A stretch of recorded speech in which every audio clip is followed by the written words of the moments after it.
So they warned Wall Street, then told us COVID wasn't going to be a problem. Seriously, check this out. Leave your comments, ding the bell, share it with your friends, and subscribe to our channel. Are projecting 400,000 dead Americans by the end of this year from the coronavirus.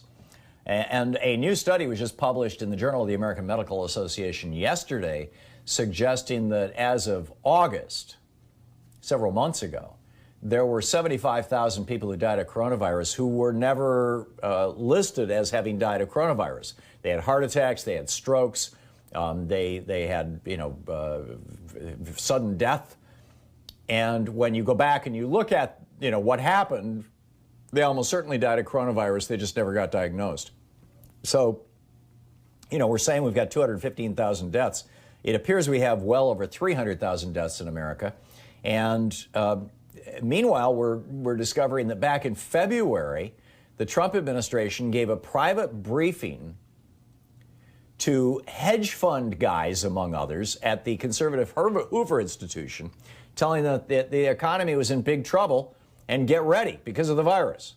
And as a result, a bunch of millionaires and billionaires made a huge killing, while the American middle class, who got no warning at all, Trump was lying to us, we got wiped out. Meanwhile, the New York Times is reporting today that 8 million people have slipped into poverty in the last 7 months. And that certainly understates the depth and breadth of the problem caused by the Trump administration's failure to stop the virus in the United States. It has been stopped in Taiwan. It has been stopped in New Zealand. It has been largely stopped in Australia. It's been stopped in South Korea. But here, no. And in fact, Dr. Fauci is even saying now, because we've screwed this thing up so badly in the United States, because Trump has screwed it up so badly, we should just cancel Thanksgiving.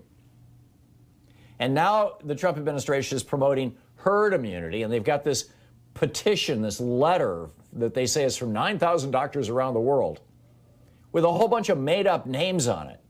I.M.P. Really? This is a name for a doctor? It's insane.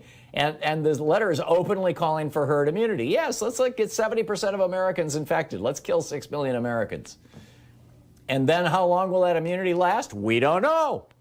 Might just be until the next season, just like flu and the common cold.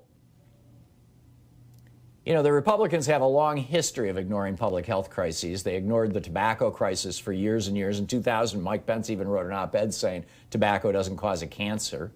They've ridiculed, denied, ignored that human activity is causing, burning fossil fuels is causing global warming. Even Judge Barrett yesterday was like, well, I don't know. Her father, by the way, has spent most of his lifetime as a lawyer for Shell Oil, which has a case before the Supreme Court involving global warming in a month or two. I'm astonished nobody brought that up. They were so, let's handle her with kid gloves. Let's not talk about this cult that she's in. It's just mind-boggling. They've been gutting regulatory agencies. They're before the Supreme Court saying do away with pre-existing protections, pre-existing condition protections. The Republican Party, let's call it what it is. It's a death cult.